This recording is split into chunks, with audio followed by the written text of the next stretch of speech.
ज़ंजीरें ड्रामे की अगली किस्त फिर भी कुछ बेहतर है गुज़श्ता एपिसोड की निस्बत, क्योंकि ये एपिसोड तो बहुत ही बोर गुजरी। सारा वक्त बीजान के लिए हॉस्पिटल में बैठे रहे सरबुलंद और रबिया, और वहीं सुराब और शीरीन के बेफजूल के सीन ड्रामे का मज़ा ही किरकिरा कर दिया।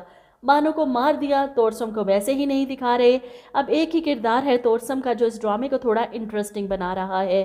इसे भी कई कई एक साथ तक ड्रामे से गायब रखते हैं। तो जैसा कि अब तक आपने देखा कि सरबुलंद को रास्ते से हटाने के लिए शीरीन सुराब से कहती है कि शेरदिल लाला की तरह मैं सरबुलंद के खाने में भी जहर मिला दूं तो वो आपके रास्ते से हट जाएंगे। ये सुनकर सुराब को बहुत खुशी होती है। अगर ऐसा हो जाए तो इस शीरीन को इसका फरहाद मिल जाएगा। खान जी की बात सुनकर शीरीन खुश हो जाती है और इस घटिया काम को करने के लिए फौरन तैयार है। लेकिन अब इस शीरीन के सामने रबिया दीवार बनकर खड़ी है। सरबुलंद तक पहुंचने के लिए शीरीन को रबिया को रास्ते से हटाना होगा। वो इतनी आसानी से अपने मोहसिनों को नुकसान नहीं पहुंचाने देगी। बीजान को 2-3 दिन के लिए हॉस्पिटल रखा गया है और इस अरसे में रबिया सरबुलंद का पूरा साथ देती है, हॉस्पिटल से वापस नहीं आती।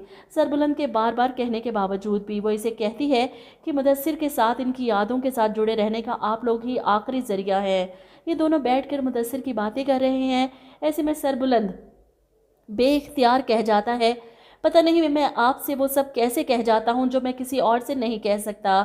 सरबुलंद की बात सुनकर रबिया थोड़ा घबरा जाती है, लेकिन सरबुलंद के ना चेहरे पर और ना ही आंखों में कोई ऐसी बात है कि रबिया इसकी बातों का कुछ गलत मतलब समझती। इधर बीजान हॉस्पिटल से वापस आ चुकी है और इनके परहेजी खाने रबिया खुद अपने हाथों से बना रही है। ऐसे में शीरीन गलत इरादे से किचन में आती है कि आज से सरबुलंद लाला को खाने में थोड़ा थोड़ा जहर मिलाकर देना शुरू करेगी ताकि किसी को शक भी ना हो और सरबुलंद भी रास्ते से हट जाए।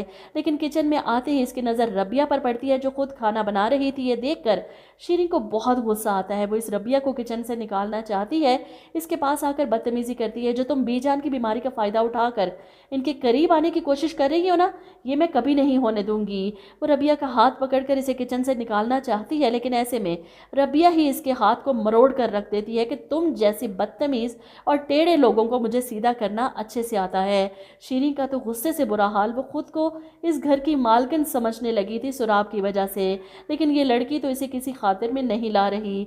शीरीन चाल चलती है कि रबिया के बनाए हुए खाने में जहर मिला देगी ताकि सरबुलंद के कत्ल का इल्ज़ाम रबिया पर लग जाए, और इसी सिलसिले में वो किचन में छुपती छुपाती आकर खाने में जहर मिलाने की कोशिश कर रही थी। जब रबिया वहां पर पहुंच जाती है और अपनी आंखों से यह सब देखेगी, शीरीन की हकीकत तो इस पर पहले दिन से ही वाज़ेह हो चुकी थी। आज अपनी आंखों से देखने के बाद रबिया सरबुलंद को फ़ौरन इसकी शिकायत लगाएगी और यही खाना जिसमें इसने जहर मिलाया है इसे खाने को दिया जाएगा कि अभी हमारे सामने खाओ। और अगर शीरीन वो खाना नहीं खाएगी तो सरबुलंद को यकीन हो जाएगा कि शेरदिल लाला को जहर देने वाली भी यही थी, और अब इसके ज़रिए असल कल्प्रिट तक पहुंचने की कोशिश करेगा सरबुलंद। मेरे नज़दीक वाहिद ये लड़की है, वो कड़ी है जो सरबुलंद को असल कातिल तक पहुंचाएगी, और सुराब खुद को बचाने के लिए शीरीन को भी रास्ते से हटा सकता है। वहीं यूँ लगता है जैसे तोरसम के सामने कोई हकीकत आई है, या तो इसके आदमी ने रबिया की इतला दी है या फिर ये खबर बताई है कि शेरदिल की मौत के पीछे तुम्हारा कोई हाथ नहीं बल्कि किसी तीसरे का हाथ था।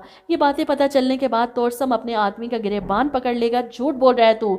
ऊपर से इसकी कज़न भी देख रही थी जो पहले ही सारी हकीकत से वाकिफ थी।